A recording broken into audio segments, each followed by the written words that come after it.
नमस्कार। आज हम भाई देवेंद्र प्रधान जी का प्रश्न लेकर के आपके सामने उपस्थित हुए हैं, जिनका ये कहना है कि पिछले किसी व्याख्यान में हमने संयम, सहनशीलता, उपेक्षा की बात की थी। मुझे लगता है कि उसी को ध्यान में रख कर के ये प्रश्न आया है उनका कि क्या हमें सहनशीलता, उपेक्षा तब तक रखनी चाहिए, तब तक पालन करनी चाहिए जब तक हमारा सुपड़ा ना साफ हो जाए। एक तरफ हमारा कहीं अस्तित्व दांव पे लगा हो, ख़त्म हो रहा हो, और हम सहनशीलता की बात करें, संयम की बात करें, सह जाने की बात करें, अहिंसा की बात करें, ये कहाँ तक सही है। इस विषय को लेकर के आज मैं कुछ कहना चाहता हूँ। आज का मेरा विषय है, जो टॉपिक बनाऊँ वो ये है कि सहनशीलता पलायन के लिए या धर्म निर्धारण के लिए। तो पहले तो मैं ये बताऊं कि हमारे लिए धर्म बराबर कर्तव्य। तो सहनशीलता अगर हम अपने अंदर अभ्यास करें, तितिक्षा या अहिंसा ही सही, अगर हम उसका अभ्यास करें तो ये इसलिए नहीं है कि हम परिस्थितियों से पलायन की शिक्षा प्रचारित कर रहे हैं या हम परिस्थितियों से पलायन करना चाहते हैं, भागना चाहते हैं, उनसे मुंह मोड़ना चाहते हैं, सामने क्या हो रहा है उसे आंख बंद कर लेना चाहते हैं, इसलिए नहीं है। जैसे पतंजलि सिखाते हैं कि स्थिर सुखम आसनम, आसन करना कितना कठिन होता है सीखना, लेकिन वही जब हम सीख लेते हैं, उसका अभ्यास कर लेते हैं, तो हमारा शरीर सुखपूर्वक स्थिर बहुत समय तक दृढ़ रह सकता है, एक परिस्थिति में रह सकता है, और उसके बाद उस साधन से हम जैसा चाहें वैसा अभ्यास आगे मन का अभ्यास बढ़ा सकते हैं, आत्मा का अभ्यास बढ़ा सकते हैं। इसलिए तितिक्षा, सहनशीलता ये सब सिखाया। शरीर की तितिक्षा, शरीर की सहनशीलता। उसी तरह से बहुत सारे मामलों में सहनशीलता सिखाया गया कि छोड़ो, अभी देखो, जाने दो, थोड़ी और सह लो। यह जो उपदेश है ये इसलिए नहीं है कि आप कायर बन जाओ, परिस्थितियों से मुंह मोड़ लो, परिस्थितियों से भाग जाओ। लेकिन कुछ हद तक ऐसा हुआ है, इन शिक्षाओं का ये असर पड़ा है। पहले तो हम सत्य को स्वीकार कर लें। क्या स्वीकार कर लें? कि हमारे अतीत विगत के कुछ दिनों में कुछ इस तरह से परिस्थितियाँ हुई, कुछ इस तरह के धर्म और संप्रदाय इस बात को अपने हाथ में लिए जिसमें अहिंसा इत्यादि की अतिरंजना कर दी गई, अहिंसा अतिरंजित कर दी गई। अतिरंजित इसलिए, इसमें हम किसी को दोष नहीं दे करके नाम ले सकते हैं। वो जैन धर्म है, तो जैन धर्म ने अपना जो सिद्धांत बनाया है और अपना जो आचार सुनिश्चित किया है, नो डाउट बहुत उच्च कोटि का है कि जड़ कणों में भी जीवन है, उनमें एक इंद्रिय जीव बसता है, उसको स्पर्श का बोध होता है। कुछ द्विइंद्रिय वाले जीव होते हैं, कुछ 3 इंद्रिय वाले जीव होते हैं, कुछ 4 इंद्रिय वाले होते हैं, कुछ 5 इंद्रिय वाले, जैसे पशु हैं, हम मनुष्य हैं। तो जितना इंद्रियां हैं उतना हमारे बोध का वो क्षेत्र बढ़ता जाता है, सीमा बढ़ती जाती है। तो यह सिद्धांत मानने वाला व्यक्ति अहिंसा की बात करेगा, और किंतु वह सिद्धांत देने वाला धर्म भी ये मानता है कि जीवन पूर्ण रूप से अहिंसा पर चल करके नहीं बिताया जा सकता। इसलिए वहाँ भी पंच महाव्रत के अभ्यास का इंतजाम है। तो साधारण जन के लिए, हम लोग के लिए अनुव्रत का सिद्धांत दिया गया है, कि व्यवस्था दी गई है। अब इस अहिंसा को यदि हम इतना ज़्यादा फैला दें कि जीवन में एकदम उसको एब्सोल्युटली उतारना चाहें, तो फिर ये अतिरंजित हो जाएगा, ये अति हो जाएगा। और अति सर्वत्र वर्जते, अति की सर्वत्र वर्जना की गई है। कोई भी अति हो। अहिंसा परमो धर्म। अब हमने एक दिन पिछले किसी व्याख्यान में कहा था कि वैदिक हिंदू धर्म जो है वो अहिंसा को उतना महत्व नहीं देता। वहाँ तो वैदिक कर्म कांडों में हिंसा को भी रखा गया और कहा गया कि वैदिकी हिंसा हिंसा न भवति,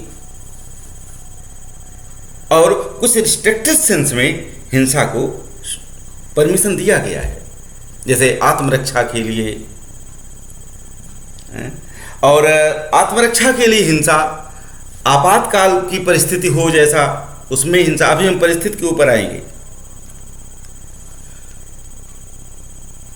महाभारत में जहाँ से ये सूत्र लेकर के उठाया जाता है वो है अहिंसा परमो धर्म। वहाँ एक दूसरा भी सूत्र है जीवन के लिए, भारतीय लोग उसको स्वीकार करते हैं। भारतीय मतलब वैदिक ट्रेडिशन वाले, वो है आनृशंसम परो धर्म। अब इसमें बाद में आएंगे, पहले ये बताएं कि अहिंसा की इस अतिरंजना में जो नॉन वैदिक धर्म थे उन लोगों ने कुछ ज़्यादा ही झंडा बरदारी किया, झंडा उठाया। जैसे उदाहरण के लिए हम बुद्धिज्म का नाम लेंगे। बौद्ध धर्म में तो आत्मा ही नहीं है, तो आत्मा के सुख दुख, महाकरुणा, अहिंसा ये फिट नहीं बैठता है। लेकिन वहाँ भी इसका उद्घोष है, बहुत बढ़ाया गया है इसको। महाकरुणा का संचार हुआ भगवान बुद्ध के हृदय में, और जिससे उन्होंने 40 साल तक अपना जो निर्वाण का रास्ता है उसका उपदेश जनमानस को दिया, जनता को दिया। तो करुणा के नाते, करुणा से अभिभूत होकर के। और वैदिक हिंसा के रिएक्शन में उनके मन में अहिंसा की बात आई। सदैव हृदय दर्शित पशुघातम, जहाँ वेदना नहीं, जहाँ वेदना, नाम, रूप ये सब केवल कहने के लिए है, नाम मात्र, नामवाद है, जहाँ आत्मा होती ही नहीं, तो उसके सुख दुख की बात ही कहाँ आती है। तो ऐसे भी तत्व मीमांसा में अहिंसा को खूब कलर किया गया, खूब बढ़ाया गया, उसका महात्म बताया गया। ये बुरा नहीं है। देखिए, अहिंसा की बात होना आज की परिस्थितियों में तो बहुत ही जरूरी है, जब चारों तरफ हिंसा का, ईर्ष्या का और विध्वंस का, अलगाववाद का माहौल हो। ऐसे में अहिंसा की बात ले आना कोई बुरा नहीं है। मुझे लगता है गांधी जी ने तभी अहिंसा पर इतना जोर दिया, और वो जोर भी थोड़ा अतिरंजित है, उसमें भी कहीं मध्यम मार्ग निकालना चाहिए, निकालना होगा। और वो जो मध्यम मार्ग है वो है सहनशीलता का मार्ग। मेरे सहनशील कहने का कतई ये मतलब नहीं है कि अपना सुपड़ा साफ हो जाने तक हम चीज़ों को सहते रहें, बचते रहें और परिस्थितियों से पलायन करते रहें, परिस्थितियों की अनदेखी करते रहें। आज के जो कॉन्टेक्स्ट हैं, हमारे सामाजिक संदर्भ हैं, उनमें हम आँख खोलें ही नहीं, आँख को बंद कर लें। ये सहनशीलता नहीं है, ये कायरता है। कायरता अलग चीज़ है, और सहनशीलता, क्षमा, उपेक्षा ये अलग चीज़ है। ये समर्थ व्यक्ति के लिए है। तो समर्थ बनना है, सहनशील बनो, समर्थ बनो। तितिक्षा क्यों? आसन, प्राणायाम, व्यायाम क्यों? शरीर को सक्षम बनाने के लिए, मन को सक्षम बनाने के लिए। तो सहनशीलता कायरता नहीं है। क्षमा शोभती उस भुजंग को जिसके पास गरल हो, और जिसके पास विषय ही नहीं, वो सांप जो है क्या क्षमा करेगा किसी को? उसे काटने नहीं आता। तो सशक्त जो समर्थ है वो अगर उपेक्षा कर रहा है किसी चीज की, वो सहनशीलता दिखा रहा है, तो इसका यह मतलब है कि वो देश काल परिस्थिति में अपना सूझबूझ, अपना कर्तव्य निर्धारण करने में सक्षम होगा। और यदि हम ये सहनशीलता न दिखाएं तो हम तुरंत रिएक्ट करेंगे। कोई बात आएगी उस पर तुरंत हम प्रतिक्रिया करेंगे। उदाहरण के लिए, आज कोई र्यूमर उड़े और हम जो है उस पर एकदम उत्तेजित हो जाएं, आंदोलित हो जाएं। सही भी कोई घटना जाने, तुरंत उस पर रिएक्ट करने लग जाएं, न आगा सोचें न पाछा सोचें, तो निश्चित है ये हम सही डिसीजन नहीं ले रहे हैं। सही डिसीजन ये है कि हम उसको थोड़ा संयम से काम लें, संयम से काम लें, देश काल परिस्थितियों का आकलन करें, सोचें कि इस समय हमें क्या निर्णय लेना चाहिए? धर्म निर्धारण, तो सहनशीलता, उपेक्षा, सक्षम बनना, तितिक्षा, यह सब हमें उपयुक्त बनाती है, समर्थ बनाती है देश काल परिस्थितियों में अपने कर्म का, अपने कर्तव्य का, अपने धर्म का निर्धारण करने के लिए। यदि हम ऐसा नहीं करते हैं तो आजकल आप देख सकते हैं, मैं उदाहरण दे दूं, मॉब लिंचिंग का ले लीजिए आप। मॉब लिंचिंग भले वो सही कारण से की गई हो, परिणाम क्या निकलता है? लोगों की सहानुभूति जो पीड़ित है उसकी तरफ हो जाती है। और वही काम अगर सोच विचार के किया जाता, सोच विचार के किया जाए तो शायद इसकी परिस्थिति ही न आए। उदाहरण के लिए जैसे आप देखिए, मैं बात पे सीधे प्रयोग नहीं करना चाह रहा था चीज़ों का, लेकिन मान लीजिए कहीं पर अगर कोई भी गिरावट समाज में आती है तो उसके लिए जिम्मेदार होता है समाज का मुखिया। देखिए, किसी धर्म के ऊपर अभी विगत अतीत में हिंदू धर्म के ऊपर ही ले लीजिए, जो अत्याचार हुए हैं वो शासन के द्वारा हुए हैं, सरकार के इच्छा से हुए थे। मध्यकाल में जो मंदिर तोड़े गए किसी सम्राट के, किसी शहंशाह के राजाज्ञा से तोड़े गए। जनता का उसमें मन बढ़ाओ और लूट किया और पाट किया और अत्याचार किया, ये सब हुआ। आज खुलेआम कोई सरकार जजिया नहीं लेती है, कोई सरकार कोई मंदिर तोड़ने के लिए नहीं कहती है, कोई मस्जिद तोड़ने के लिए नहीं कहती है। अच्छा, फिर भी ऐसी घटनाएं कहीं कहीं सुनी जाती हैं। आप अगर तुरंत उत्तेजित न हो जाएं, थोड़ी सहनशीलता से देखें तो आप कारण का पता लगा सकते हैं। कारण का यह है कि ये वोट की राजनीति है, राजनीतिक ही मसला, राजनीतिक ही संरक्षण है जो ये घटनाएं हो रही हैं आज। लेकिन वो समझ पाने पर आप समझ पाएंगे। कोई सरकार भूंकू लगा के नहीं कहती कि ऐसा कर डालो, ऐसा नहीं कर डालो, लेकिन उसी सरकार तक पहुंचने के लिए नीचे ये सब चीज़ों को संरक्षण दिया जाता है ना। तो आप थोड़ी सा जब संयम से सोचोगे, करोगे, तब ना होगा। आप ऐसी सरकार ही क्यों बना रहे हो? आप ऐसे लोगों को ऊपर क्यों जाने दे रहे हो जो इस तरह का काम करने का अधिकार पा जाएं? और वो अधिकार पाने के लिए है तो लोग ये सब मारामारी में और सब में, समाज को बांटने में, ये सब जो परिस्थिति आज का कॉन्टेक्स्ट है, जिस कॉन्टेक्स्ट को हमको याद दिलाया देवेंद्र प्रधान जी ने, इसके लिए कौन जिम्मेदार है? केवल ये मेरा पलायनवाद, मेरी सहनशीलता, मेरी तितिक्षा, मेरा संयम, मेरी उपेक्षा, केवल यही नहीं जिम्मेदार है। इसके लिए ये जिम्मेदार है कि मैं ऐसे लोगों को पावर क्यों देता हूं, ये सोच इसके लिए जिम्मेदार है। और जब मेरे हाथ में है सब, मैं क्यों बट रहा हूं, मैं क्यों उनका वो कठपुतली बना हुआ हूं? ये चेतना है, ये चेत जाना है। ये चेत जाना तभी संभव होगा जब आप ठहर के थोड़ा सोचोगे, समझोगे। मेरा पलायन का उद्देश्य नहीं है चीज़ों को समझना और तब ऑर्गेनाइज्ड वे में, सुविचारित तरीके से उसका प्रतिवाद करना। उदाहरण के लिए मैं जो अभी उदाहरण दे दिया था पिछले व्याख्यान में इनका विश्वामित्र जी का, कि विश्वामित्र जी के पास सारे हथियार थे और वो हथियार उन्होंने राम जी को दिया, उनके हाथ से ताड़का और सुबाहु इत्यादि का काम तमाम कराया, स्वयं नहीं मारे किसी को। इसको मैंने उदाहरण दिया सहनशीलता, उपेक्षा, ये सब दिखाने के लिए। वहीं पे मैं ये बताऊं कि वो परिस्थिति क्या थी। वो परिस्थिति ऐसी नहीं थी कि विश्वामित्र को जान जाने का खतरा था। विश्वामित्र का केवल वो लोग यज्ञ बिगाड़ते थे, उनका गला नहीं रेतते थे, उनकी महिलाओं को नहीं उठा ले जाते थे, रेप करते थे।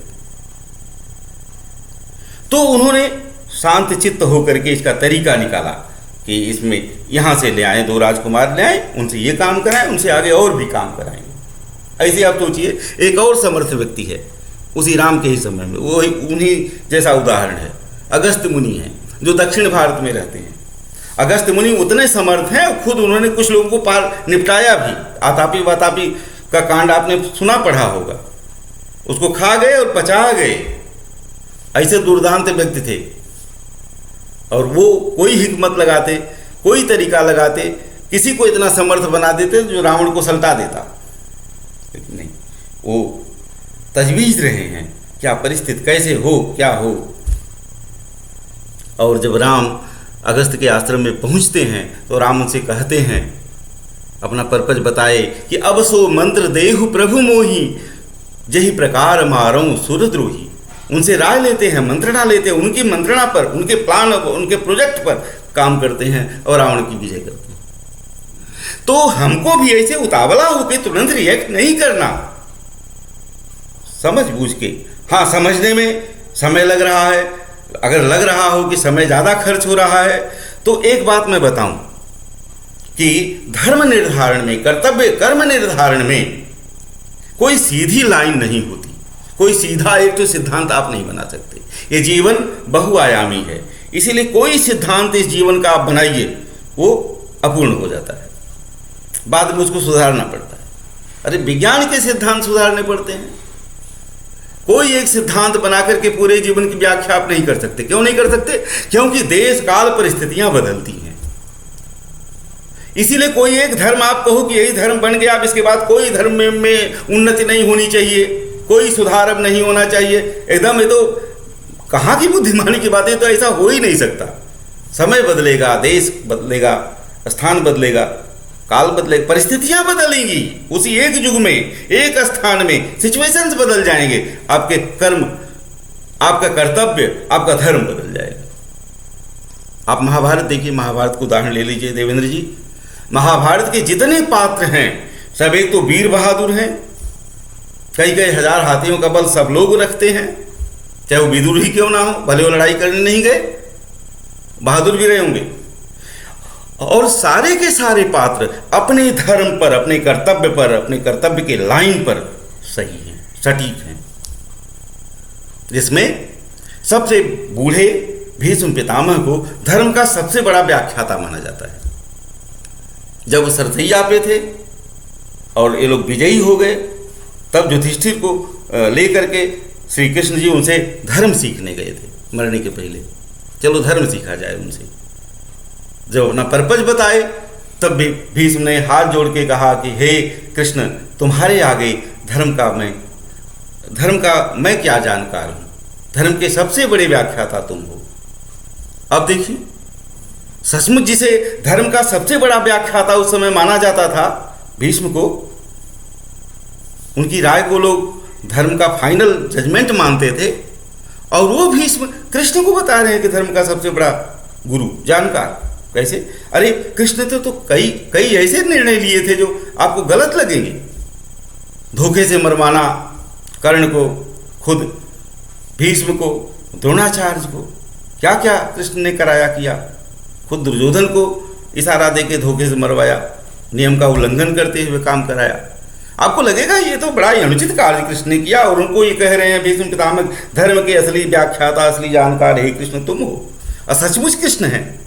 व्यास के हिसाब से महाभारत के सबसे बड़े धर्म के जानकार कृष्ण हैं। महाभारतकार कृष्ण के बारे में कहते हैं कि लोग देश काल विभागवित हैं आप, हे कृष्ण।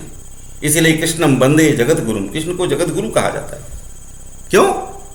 क्योंकि कृष्ण जानते हैं कि किस परिस्थिति में क्या निर्णय ले लेना चाहिए, कब निर्णय लेना चाहिए, क्या सोच लेना चाहिए। देश काल और विभाग का विश्लेषण करके कर्म का निर्धारण करने वाला व्यक्ति।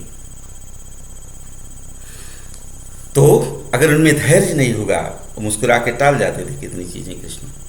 धैर्य नहीं होगा, सहनशीलता नहीं होगी, तो कृष्ण कैसे ऐसा निर्णय, कई निर्णय तो उनके ऐसे हैं जिस पर आपको विश्वास नहीं होगा, अरे कृष्ण ऐसा कह सकते हैं। वो कृष्ण करते थे। ऐसा अपनी बहन भगा दिया अपने रिश्तेदार के साथ, अर्जुन के साथ, कैसे कैसे निर्णय लेते हैं वो।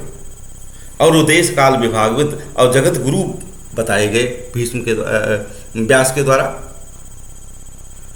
तो व्यास जी जो हैं, उनका ये कहना है महाभारत में धर्म निर्धारण, कर्तव्य निर्धारण के उसमें विषय में, कि ये लोग जो हैं, भीष्म हो चाहे विदुर हो चाहे जो भी हो, सब अपने अपने धर्म की एक सीधी लाइन खींच लेते हैं, एक सिद्धांत बना लेते हैं, उसी पर पूरा जीवन ढाल देंगे।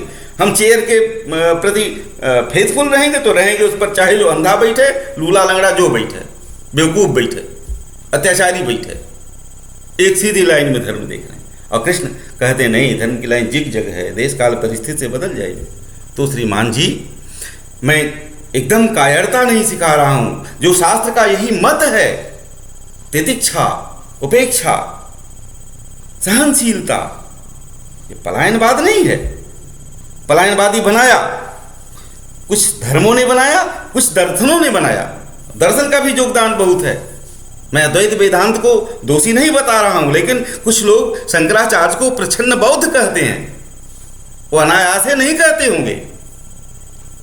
उन्होंने ये बता दिया, हमको सिखा दिया कि ये जगत मिथ्या माया है, जगत की परिस्थितियां ऐसे मिथ्या माया हवाई हैं, और कोई जो नहीं दिखने वाला ब्रह्म सत्य है। आप देखिए श्रीमान, भारत का जो इतिहास का स्वर्ण युग है वो 4वीं शताब्दी गुप्त काल है, और 4वीं शताब्दी में शंकराचार्य नहीं पैदा हुए थे दुनिया को मिथ्या माया बताने वाले। तब हम विचारों की वो ऊंचाई छू चुके थे जो हमारे इतिहास का स्वर्ण युग है। तो ये सब बातें, जगत को मिथ्या माया बता देना, अरे इस मिथ्या माया के चलते आज भी वेस्टर्न फिलासफर जब इतिहास लिखते हैं फिलासफी का, तो कहते हैं कि भारत के सारे दार्शनिक, सारे धर्म वाले ये पलायनवादी हैं, जीवन से पलायन सिखाते हैं, भागना सिखाते हैं। हमको जवाब देना पड़ता है कि हम जीवन से पलायनवादी नहीं है। ऐसे ही हमको सब बताना सबको होगा कि अगर हम संयम और अहिंसा इत्यादि की बात करते हैं तो जीवन से पलायनवाद नहीं है। जिसमें हिंसा करने की क्षमता है वो अहिंसा पालन कर सकता है। और एक बात बताऊं, अभी मैंने अक्रूरता की बात कही थी, आंध्र संयम की बात कही थी कि हिंसा भी जरूरी है। जहां अपना अस्तित्व दांव पर हो, जहां अपना जातीय अस्तित्व दांव पर हो, जात मतलब कास्ट नहीं, यहाँ राष्ट्रीय अस्मिता दांव पर हो, सबते कठिन जाति अपमाना दांव पर हो, तो शस्त्र उठाना ही पड़ेगा, यही धर्म है। तस्माद उत्तिष्ठ कौन्तेय युद्धाय कृत निश्चय। और जब युद्ध ठन जाए तो उसमें क्रूरता अक्रूरता ये मायने नहीं रखती। एक बात बताऊं, आंध्र संयम परो धर्म जो सिखा रहा है हमारा धर्म कि हिंसा करो, क्रूरता पूर्वक मत करो। जब अपराधी को मारो तो उसका चमड़ी नोच नोच के नहीं, बोटी बोटी काट के नहीं, क्रूरता पूर्वक नहीं, क्रूरता से बचने की बात सिखा रहा है। लेकिन दंड तो देना पड़ेगा, दंड तो निगेटिव पुरस्कार है, आतताई को दंड देना होगा, न्यायार्थ अपने बंधु को भी दंड देना धर्म है। हाँ, क्रूरता पूर्वक, आंध्र संयम परो धर्म, आंध्र संसता सबसे महान धर्म है। और वह भी ऐसा मत समझिए कि हमारी जाति जो ये सिखा रही है आंध्र संयम परो धर्म, वो क्रूरता नहीं जानती होगी। जो क्रूरता दुनिया की कोई जाति कर सकती है वह भी हमारे नरकों के वर्णन में है। और धर्मों में नरक खाली आग में जलाना है ना, हमारे यहाँ इतने तरह के नरक हैं, इतने तरह की यातनाएं हैं कि वो तो आज आप कल्पना नहीं कर सकते हो कि ऐसी किसी को दी जाए तो आपका दिल कैसे सहेगा, जो जमराज के दूध देते हैं नरक में। तो ऐसा नहीं है कि हम चीज़ें जानते नहीं, उन्हें अपनाते नहीं। ये हमारी सहनशीलता है, ये हमारी तितिक्षा है, ये हमारी उपेक्षा है। और ऐसा भी नहीं कि जब बात पड़ जाए तो हम निष्ठुरता नहीं दिखाते। मैं अपनी बात खत्म करने के पहले एक उदाहरण देता हूँ। हमारे यहाँ बहुत देवी देवता हैं हिंदू धर्म में। हर देवी देवता हर पर्पज से माने गए हैं, और ये माना गया है कि गृहस्थ किसी एक देवता की पूजा न करे, वो कई देवी देवताओं की पूजा करे। क्यों? क्योंकि उसको कई ज़रूरत पड़ती है। जैसे ज्ञान के लिए भगवान शिव को, सरस्वती माँ को, मोक्ष के लिए भगवान विष्णु को, वही मोक्ष दे सकते हैं।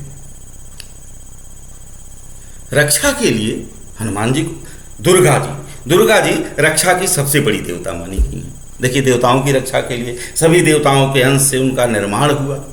अब दुर्गा जी में इतनी सुंदरता की कल्पना हमने की है, सभी देवता, यहाँ तक कि उनके रोमकूपों में सूरज का तेज निकलता है। पढ़िए देवी भागवत या दुर्गा सप्तशती पोथी।